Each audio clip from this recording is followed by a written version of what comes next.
Iniisip mo pa,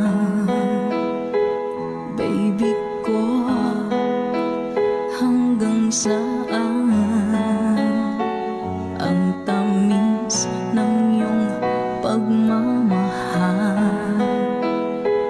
Ako ba'y iyong mahihintay